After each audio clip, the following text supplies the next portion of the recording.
আমার কাছে ভালোবাসা মানে শুধু নিজের ভালো থাকার জন্য কাউকে পাশে পাওয়ার আকাঙ্ক্ষা নয়। আমার কাছে ভালোবাসা মানেই হলো দুজন একসাথেই পাশাপাশি থাকতে না পেরেও ভালোবাসার মানুষটা ভালো থাক, আর সে যার কাছেই থাক সর্বদা ভালো থাক এই কামনাই করা।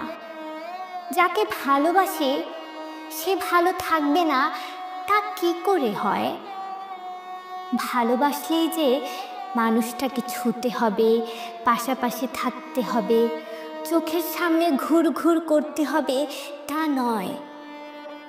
ভালোবাসার মানুষটার অস্তিত্ব ধারণ করার ক্ষমতা যার না আছে সে কখনো ভালোবাসতে পারে না। আর তাই যারা সত্যি কাউকে ভালোবাসে তারা ভালোবাসার মানুষটাকে মৃত্যুর পরেও তার অস্তিত্ব ধারণ করে বেঁচে থাকে।